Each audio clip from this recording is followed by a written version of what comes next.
Hello दोस्तों, नमस्कार। आज मैं आप लोगों को ऐसी मोटिवेशनल स्टोरी सुनाने जा रहा हूँ जिसे पढ़ने और सुनने के बाद आपकी ऊर्जा पहले जैसी नहीं रहेगी। तो चलिए शुरू करते हैं स्टोरी। एक बार एक किसान भगवान से बहुत ही नाराज़ हो गया। किसान बहुत मेहनती था। वो बहुत मेहनत से खेतों में अनाज उगाता, उसकी देखभाल करता, पर अक्सर उसकी फसल खराब हो जाती। कभी सूखा पड़ जाता, कभी बाढ़ आ जाती, कभी आंधी, कोई ना कोई कारण बन ही जाता कि उसकी फसल खराब हो जाती। एक दिन वो किसान गुस्से में आसमान की ओर देखकर भगवान से कहा, हे ईश्वर, आपको लोग सर्वज्ञाता मानते हैं कि आप सब जानते हैं। कहते हैं कि आपकी इच्छा के बिना एक पत्ता भी नहीं हिलता, पर मुझे तो लगता है कि आप छोटी सी छोटी बात भी नहीं जानते हैं। आपको तो ये भी नहीं पता कि खेती बाड़ी कैसे करते हैं। अगर आप जानते होते तो हर समय जो बाढ़, आंधी, तूफान आते हैं वो कभी नहीं आते। आप नहीं जानते कितना नुकसान उठाना पड़ता है हम किसानों को। यदि आप मेरे हाथ में यह शक्ति दे दें कि मैं जैसा चाहूँ वैसा मौसम कर दूँ, फिर आप देखना, मैं अन्न के भंडार लगा दूंगा। भगवान इस किसान के तीखे वाक्य सुनकर मुस्कुरा रहे थे और वो किसान के सामने प्रकट होकर बोले कि मैं आज तुम्हें यह शक्ति देता हूँ कि तुम अपनी खेतों पर तुम्हारी जैसी इच्छा ही वैसा मौसम कर दोगे। मैं बिल्कुल भी दखल नहीं दूंगा, तुम्हारी इच्छा से सब कुछ होगा। किसान बहुत खुश हो गया। किसान ने गेहूं की फसल अपनी खेतों में बोई। जब उसे लगा खेतों को धूप चाहिए, खेतों को धूप मिले। जब पानी बरसना चाहिए तब पानी बरसा। आंधी, तूफान, बाढ़, कुछ भी उसने अपने खेतों पर आने नहीं दिया। किसान के खेत में इस बार ऐसी फसल हुई जैसी कभी नहीं हुई थी। हरी भरी लहलहाती फसल। मन ही मन वो देखकर खुश हो गया और सोचने लगा, अब सबूत के साथ दिखाऊंगा भगवान को कि इसे कहते हैं शक्ति का सही उपयोग। मेरी सफलता देखकर उन्हें अपने नियम जरूर बदलने पड़ेंगे। कुछ दिन गुजरे, फसल कटने को तैयार हो गए। किसान बहुत उत्सुकता के साथ फसल को काटने लगा, पर जैसे ही उसकी नज़र गेहूं की बालियों पर गया तो उसने अपना सिर पीट लिया और रोने लगा, चिल्लाने लगा। गेहूं की एक भी बाली के अंदर गेहूं का दाना नहीं था। सारी बालियां अंदर से खाली थी।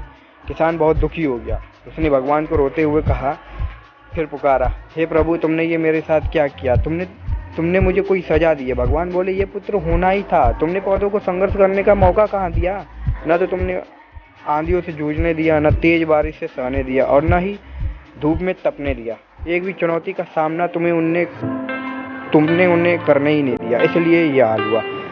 जब आंधी, तूफान, तेज बारिश और तेज धूप पड़ती है तब ये पौधा अपने अस्तित्व को बचाने के लिए संघर्ष करते हैं, और इसी संघर्ष से एक बल पैदा होता है जिसमें शक्ति होती है, ऊर्जा होती है। और यही ऊर्जा फूर्ति तेरे गेहूं के दानों के तरह जो नहीं फूटी। तूने उन्हें कठिन परिस्थितियों से गुजरने ही नहीं दिया जहां उनके अस्तित्व का जन्म होता। सारी बालियां इसलिए खाली हैं। इसमें एक भी गेहूं का दाना इसलिए नहीं है क्योंकि तुमने अपने पौधों को संघर्ष कराया ही नहीं।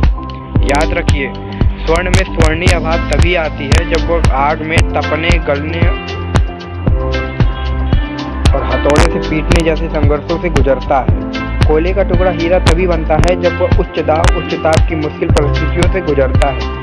इसी तरह हमारी जिंदगी में कोई संघर्ष ही ना हो, कोई चुनौती ही ना हो, तो हम भी गेहूं की बालियों की तरह खोखले रह जाएंगे। कोई अस्तित्व ही नहीं होगा हमारा।